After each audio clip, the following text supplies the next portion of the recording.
Hello दोस्तों जैसा कि आज सवेरे आपसे फेसबुक पे पूछा था, फेसबुक पेज पे कि 4 ऐसे लिक्विड बताइए, तरल पदार्थ बताइए जिससे कि आपकी गाड़ी पे चलते चलते रुक सकती है। बहुत से लोगों ने अलग अलग कमेंट्स किए हैं, उनका हम सम्मान करते हैं जिन लोगों ने हमारी बात को सुना और समझा। अब हम उन लिक्विड्स तरल पदार्थ के बारे में आपको बताने जा रहे हैं जिसकी वजह से आपको कभी भी बहुत बड़ी समस्या का सामना पड़ सकता है। जैसे कि हम आपको अब बताने जा रहे हैं कि उन 4-5 लिक्विड ऐसे हैं, तरल पदार्थ ऐसे हैं कार के अंदर जो आपको कभी भी बहुत बड़ी मुसीबत में डाल सकते हैं, जिनकी वजह से आपको कार में भारी नुकसान उठाना पड़ सकता है। और आप आपके परिवार के साथ कहीं जा रहे हैं तो भी आप इससे नुकसान पा सकते हैं। तो कहीं पर भी जाने से पहले इन तरल पदार्थों को जाँच लें, परख लें और उसके बाद ही कार को बाहर लॉन्ग ड्राइव पर जाएँ। जैसे कि अब हम बताने जा रहे हैं आपको कि ये 4 से 5 तरल पदार्थ कौन से हैं गाड़ी के अंदर, कार के अंदर, जिसको कि आपको बहुत ज़्यादा ज़रूरी है और उनका ध्यान रखकर ही कहीं पर भी आप जाएं। सबसे पहला तरल पदार्थ होता है इंजन ऑयल। इंजन ऑयल अगर आपकी गाड़ी के अंदर कभी भी कम है और अगर आप लॉन्ग ड्राइव पे चले गए और अगर गाड़ी में ऑयल उठाने लगी तो अगर ऑयल उठाया तो ऑयल ख़त्म होने की वजह से कभी भी इंजन स्विच हो सकता है। ये है इंजन ऑयल का गेज। उसके बाद में आता है, दूसरे नंबर पर आता है ब्रेक ऑयल। ब्रेक ऑयल अगर कभी भी आपकी गाड़ी के अंदर कभी भी ख़त्म हो जाता है, उसको आप हमेशा चेक करते रहिए। ये है ब्रेक ऑयल का ढक्कन और इसको आप चेक अपने हाथ से कर सकते हैं कि ब्रेक ऑयल कभी भी ख़त्म ना हो जाए। क्योंकि अगर आप लॉन्ग ड्राइव पर हैं और अगर ब्रेक ऑयल ख़त्म हो गया तो आप बहुत बड़ी दुर्घटना का सामना कर सकते हैं। उसी तरह से इस कड़ी में और आता है आपका बैटरी का पानी।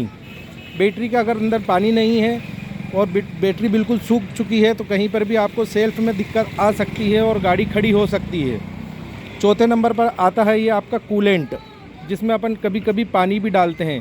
बाय चांस अगर अपनी गाड़ी हीट हो गई और अगर पानी नहीं है, पानी इस डब्बे में हमेशा आप चेक करते रहिए, कूलेंट चेक करते रहिए, क्योंकि गाड़ी हीट होने के बाद में कूलेंट सबसे पहले ख़त्म होता है या फिर पानी अगर नहीं है तो भी वो कहीं पर भी गाड़ी रुक सकती है।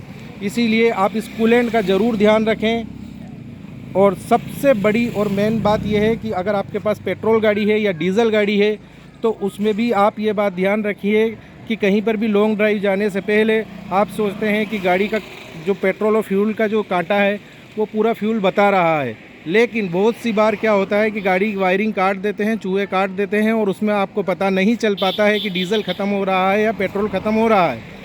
तो आप उसका भी विशेष तौर से ध्यान रखें, मैनुअल चेक करते रहें कि आपका डीजल और पेट्रोल है या नहीं है।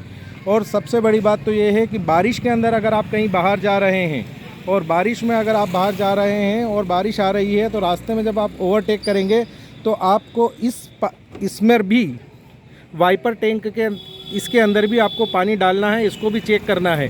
क्योंकि अगर ये भी नहीं हुआ तो आप जब भी गाड़ी ओवरटेक करेंगे तो ट्रक वगैरह से ओवरटेक करेंगे, जिसकी वजह से वो बहुत ज़्यादा छींटे उड़ाता है और कांच गंदे हो जाते हैं। उस वक्त हमें चलती गाड़ी के अंदर पानी की बहुत ज़्यादा ज़रूरत पड़ जाती है, जिससे कि वाइपर से हम कांच साफ़ कर सके ऑटो मैनुअल से। तो उसी तरह से इन बहुत ज़्यादा ज़रूरत है ये इन लिक्विड्स की, तरल पदार्थों की, जो आपको कार के अंदर बहुत ज़्यादा ज़रूरत पड़ती है। इसलिए कहीं पर भी आप जाएं, लॉन्ग ड्राइव पर जाएं या कहीं पर भी जाएं तो इन सबसे पहले इन तरल पदार्थों का समय समय पर जांच करते रहें। इसी तरह की हम आपको छोटी छोटी जानकारियां वक्त वक्त पर देते रहेंगे। आप हमसे जुड़े रहिए। हम छोटे क्रिएटर हैं, अभी नए क्रिएटर हैं, अभी हमने शुरुआत की है। हो सकता है कि हमसे बोलने में या शब्दों में कुछ गलतियाँ हुई है तो हम आपसे इस बारे में क्षमा चाहते हैं। धन्यवाद।